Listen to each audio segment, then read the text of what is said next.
Max Verstappen was in a class of his own, winning the Spanish Grand Prix pole position on Saturday. Charles Leclerc, Sergio Perez, and George Russell were among those eliminated early from qualifying, making it a dramatic session. However, it was the defending world champion who stood out, taking the pole with a time of 1 minute, 12.272 seconds. Verstappen, who won the competition in 2016 and 2022 but has never started from the front of the grid, turned his clean sweep in practice into P1 for Sunday's race with a commanding display throughout the hour that determined the starting order. Verstappen was actually given the luxury of backing off from his second try, but he still ended over half a second ahead of home favorites Sainz and Norris, who emerged as his closest competitors in an action-packed session. During the second part of the qualifying session, Mercedes team owner Toto Wolff raised his hand and acknowledged that George Russell and Lewis Hamilton's collision made his team appear silly. He has stated that an investigation into the accident would take place. The two British drivers collided as they approached the first curve. Neither driver appeared to be aware that the other was attempting to start a flying lap. The two British drivers collided as they entered the first turn at the conclusion of Q2. The other driver was attempting to start a flying lap, but neither driver seemed to be aware of it. "It shouldn't happen," he said.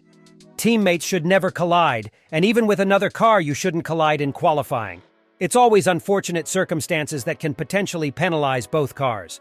Here, it didn't penalize George because he didn't know, and he went on to his lap. Lewis had to change his front wing. This is a team effort and something in our communications. We need to review after that incident to avoid it in the future." A quickening Wolff said that the touch between Hamilton and Russell's vehicle looked silly when Russell drove out of Carlos Sainz's Ferrari's slipstream. "It's all down to miscommunication because drivers in the same team don't want to crash into each other on the final lap in qualifying. It was just an unfortunate situation that George just launched a lap, and Lewis saw it as his last opportunity and didn't think that George was on that lap. It looks silly, but it wasn't. It was just miscommunication." In the immediate aftermath of the event, Hamilton called Russell's movement dangerous over team radio, but subsequently acknowledged it was a misunderstanding. The two drivers spoke about the collision immediately after qualifying, and Hamilton acknowledged that there had been some damage.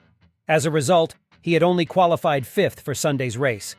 However, that position was later restored to fourth due to Pierre Gasly of Alpine receiving a grid penalty. He told reporters, "I came round turn 13 and George looked like he was going into the pit lane, so I kept it going, and then suddenly he cut back across, which is obviously a bit confusing because I didn't even know he was there. I went to the left and he started coming back across. It was just a misunderstanding. I have front wing damage, and I don't know what's damaged on the floor. But either way, we couldn't have competed with the Red Bull.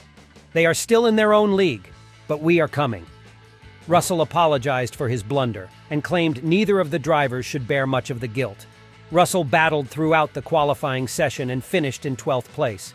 "It was just a massive miscommunication," he said. "I was just looking ahead trying to get the slipstream from Carlos, and next thing Lewis was there.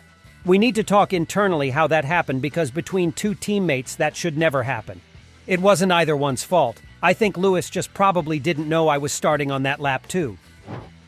In order to explain two different occurrences, Pierre Gasly was called before the stewards twice after qualifying in Barcelona. As a result, the Frenchman received two three-place grid penalties.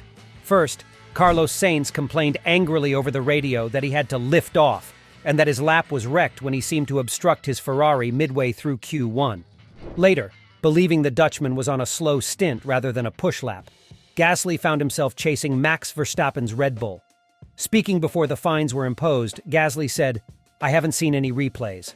All I can say is I've tried my best with the information that I was given at the time. Whatever happened wasn't intentional, obviously. We just need to review exactly what's happened." Lando Norris of McLaren is attempting to hold on for dear life after his strong qualifying performance in Spain.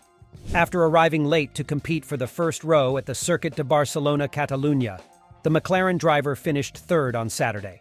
It was an unexpected outcome for McLaren, which took advantage of errors made by Ferrari, Red Bull, and Mercedes to move up to third place on the starting grid by exploiting the absence of Charles Leclerc, Sergio Perez, and George Russell. However, Norris noted that Sunday's Grand Prix is expected to be fairly difficult to hold on to a top place since single-lap performance doesn't often translate to race pace. "It's really just hold on for dear life," he said on Sky F1 when asked about his target for the race. Top 10. We'll see. We didn't expect to be so good today. If I made one little mistake, I was what? 4, 5, 6 positions back almost?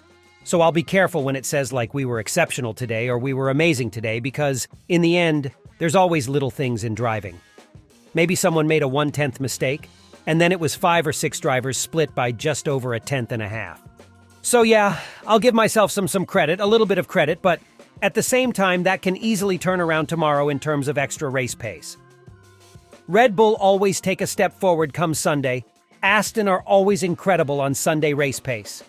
I wouldn't say it's our strongest area, but yeah, hopefully it's just another surprise like today and we'll see. Fernando Alonso claims that despite crashing his Aston Martin at the beginning of qualifying for the Spanish Grand Prix of Formula One, he might have qualified second.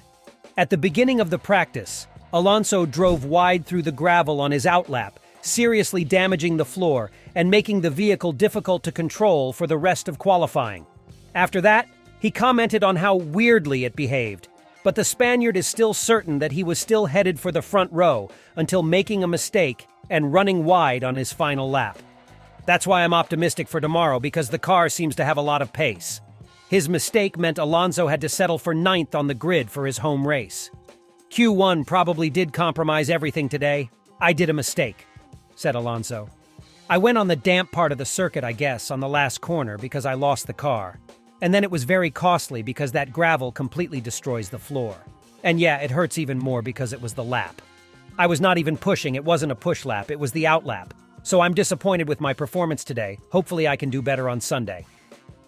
Charles Leclerc was eliminated from qualifying for the first time since 2019 and will start the Spanish Grand Prix from position 19.